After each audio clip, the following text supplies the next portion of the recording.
Hello again. So as I've said, my queens this year are dropping dead left, right, and centre, and it's like they're conspiring against me making a tutorial. They don't want to be there to demonstrate to you. So what I'm going to do is I'm just going to talk today about what you should see over the weeks coming and what you should do at each sort of stage so that you at least have got an idea. I'm not leaving you completely in the dark. And regarding the queens, listen, I'm not too upset.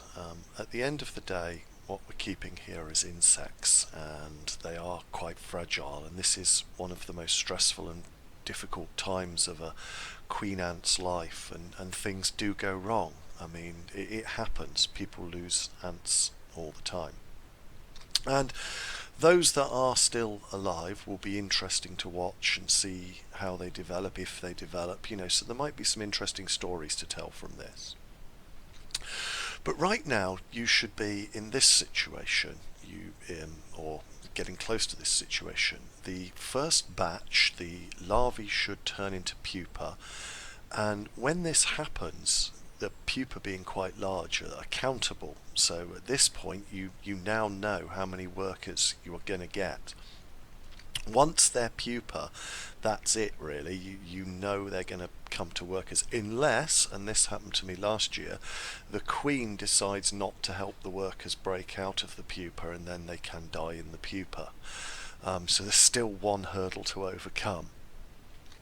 But yes, eventually, fingers crossed, and if you are lucky, that glorious day will come when you have your first worker. And basically, at this point, you can feed sugar. Okay, wait maybe 2 days for the worker just to harden up a little bit, and then you can feed the tiniest little bit of sugar. I mean, I've shown you me feeding sugar before on little 1 centimetre squared bits of greaseproof paper. That is the sort of quantity that we're talking about. And it's absolutely lovely, that very first feed. If you've got a camera or anything, or you want to film your ants, do film that, because it's really lovely to watch. Very often the queen will drink directly herself and leave the workers guarding what remains of the brood while she goes to drink. It's probably the only time that you actually see the queen feeding herself. After that, it'll always be workers feeding her. However, I did have a colony last year with only one worker, very first worker out, where the queen sat still, and the worker drank some syrup, shuttled back to the queen and fed it to her through tropalaxis, went back and got some more syrup, shuttled back, and the distance that the worker was doing this over was about 2 centimetres. And I was thinking, why don't you just walk over there and drink yourself? But no, the worker spent all afternoon shuttling backwards and forwards and stocking the queen up. Um, and like I said, over the course of about a week, more and more workers, or those first pupas, should close, so that you'll know how many you're gonna have, because you can see the pupa, like I said. And here's one of a little bit later. There's, I think, 7 workers in there in this shot. The other thing that you'll notice in this shot, and this normally happens in all colonies, is that the queen has stuffed herself up with the sugar. You can see how extended the gaster is, and you can see those stripes on the queen. When you have a more mature colony, they very rarely stuff the queen up like this. She normally looks like she did when you caught her. But because they're not sure if they will get any more sugar, this, as far as they know, this might be their one and only chance at sugar, the queen wants to act as the biggest possible reserve that's in there, because there's only like 2, 3, 7 workers, whatever. This is the best place for the colony to store sugar at this stage.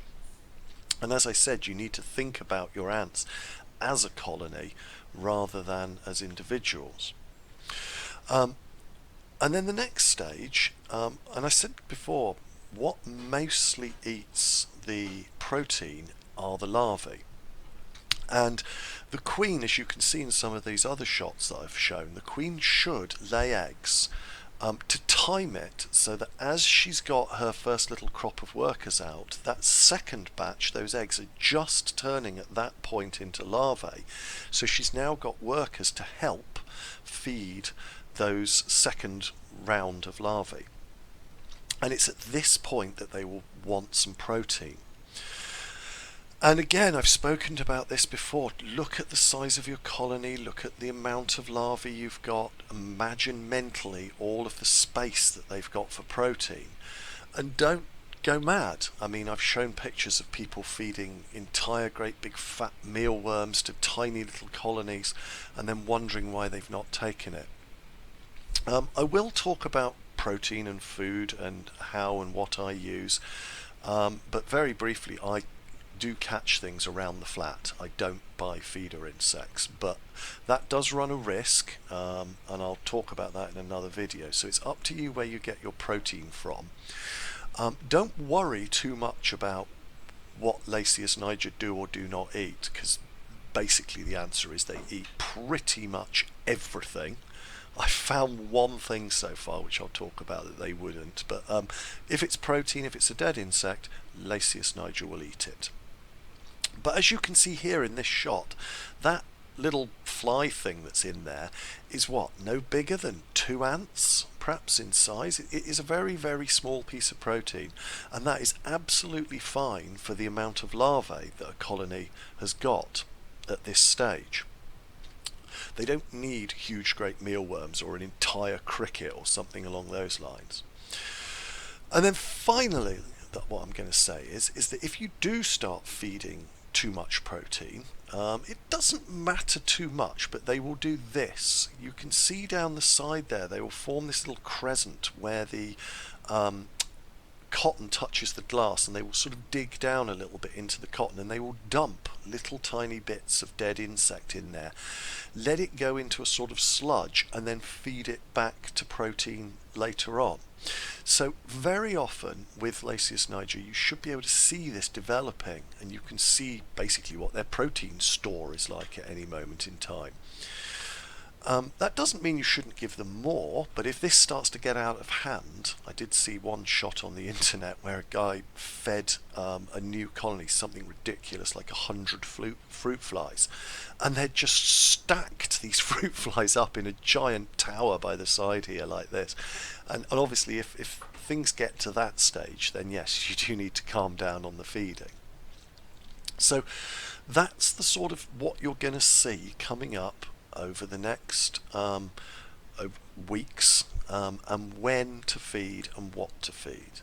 And I'm very sorry that I had to do it with stills and I couldn't show you moving pictures, but as I've explained, a bit of a disaster this year.